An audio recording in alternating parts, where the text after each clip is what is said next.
I have hepatitis C. How many of you do? No? Clear? You got it? You've got to remember, this movement does not have a Liberace or a Rock Hudson to, champion it. And unfortunately, they were not willing spokesmen, but I think you know what I mean. When I was doing some research for this on other people,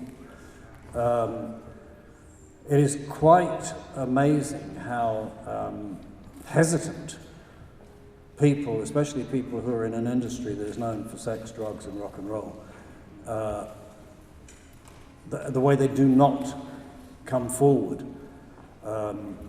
Even one of my own former clients, one of the guitarists with the Rolling Stones, Keith, and in terms of how he dealt with it or maybe got rid of it, he just says, I did it my way. Which is not really, that informative. I mean, there is one of the original Beach Boys, he was only there for like 2 years, a guy called David Marks. He claims he doesn't know how he got it. And as I know very well, any of the 6 or 7 ways I could have got it, I mean, you know what's on the table in front of you before you pass out. So, last night we were doing this research, and I'm really amazed. In that Hep C, in the United States anyway, now kills more people than HIV does. And I was looking at some of the people who have had it and died from it and survived. Thank God Pamela Anderson is still with us. I mean, where would we be without that? Lou Reed is a different story. You have to be, if you have it, tested and are waiting or about to start treatment, the first thing that you really have to work on is getting rid of any anger that you have. Lou Reed was always angry. And I don't think his new liver liked the anger. It rejected him. The same went for a very talented English bass player, Jack Bruce. I mean, he was a lovely little Scottish guy until he got in public. And then the shyness and the whatever that goes with show business would take over, and he would drink and do drugs and the normal. And then he had the misfortune for money of doing a Cream reunion. And, you've got a band that hate each other.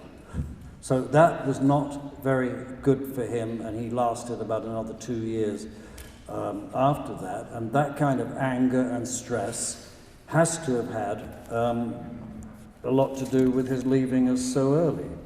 We have Naomi Judd, that surprised me, right? Steven Tyler doesn't surprise me. David Crosby we know about. The Red Hot Chili Peppers guy, yeah, we know about him. I mean, if the drugs didn't do it, the tattoos did,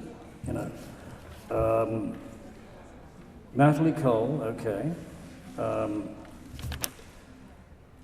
Jim Nabors, how many of you remember him? Who'd have thought Jim Nabors had Hep C? Didn't get tested. And also, a lot of these people are from the time, we got 45 as the starting year, an amazing amount of people who are slightly older than that and go back. Allen Ginsberg passed from it.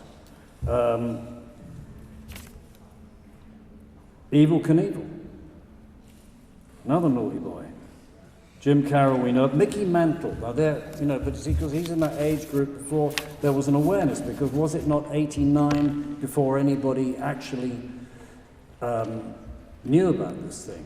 The key thing is to get tested and then realize that you are managing the marathon of your life, because it's a relay race, and your job, if you have been tested, you have Hep C, is that you're basically got to stay one lap ahead of the disease, because it is a progressive disease, and it will kill. Dusty Hill of ZZ Top. Billy Gibbons, I don't think will admit to it yet. Ken Kesey, who wrote Cuckoo's Nest, he passed from it. One of Three Dog Night.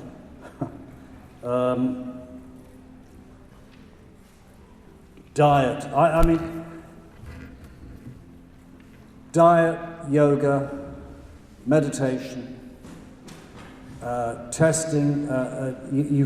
If you find out you've got it, you've really got to change the way that you live. Otherwise, that lap that you are trying to stay ahead of the actual disease will catch up.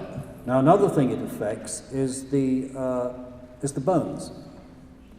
And if you get to a certain age where people get careless, or not careless, and they fall over and they have hip injuries, I've had, I don't know the whole medical connotation of the thing, but I've had 2 friends who have passed due to complications with they were quite a way along with the disease, but there was a crossover mastization, or whatever the word is, whereby having a hip replacement, there were complications with the liver, and they didn't survive.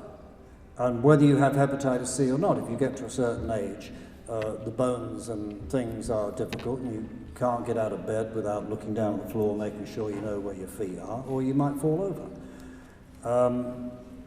There are so many things to take care of, but as I said, I have hepatitis C, but thanks to the new wonders of the drugs and the Canadian system that runs them, in 12 weeks I will not have hepatitis C. I found out that I had hepatitis C by complete accident. It wasn't through, there were no normal channels. You know, we were the guinea pigs of the whole process.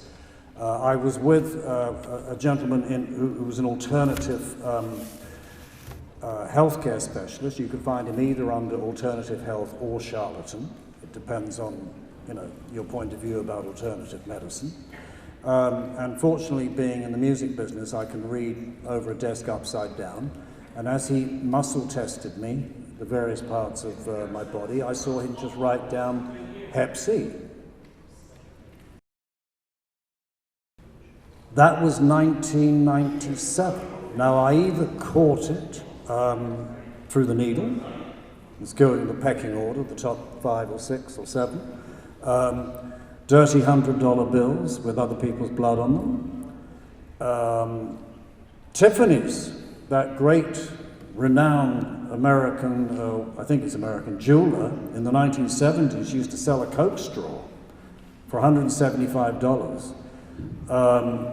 Yeah, the 70s, right? Yeah. And it was a silver Coke straw.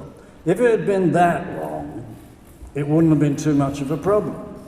But it was that long, and so when the Coke ran out, everybody wanted to get paper clips and clean down the silver straw. Well, those of you who have, you know, partaken will know how dirty that silver straw must have been. But if it had 12% Coke, everybody was up for doing it. So that's another way that tattoos ain't any good for you either, basically, or other body mutilations.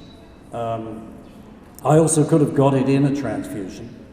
In about 82 or 83, I went to a dealer in New York, and it was very hot, so I had on, you know, something very light and Mickey Rourke. The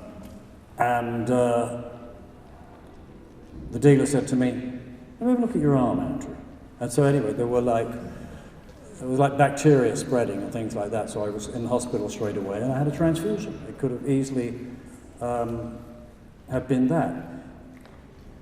If you fall within this year group that is specified. There's 45. What's the other one? 95? 60. Okay, good. Thanks. And if you fall before it, one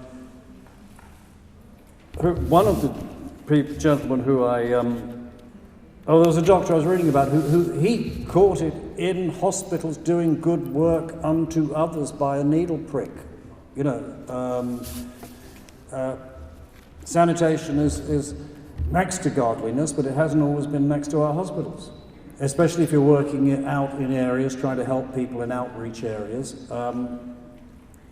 So if you're born before or born after, if you've enjoyed the good life or passed out on any occasion, you must get tested. If you owe it to yourself, you owe it to your family, and you owe it to moving forward. And I thank you very much for listening to me today.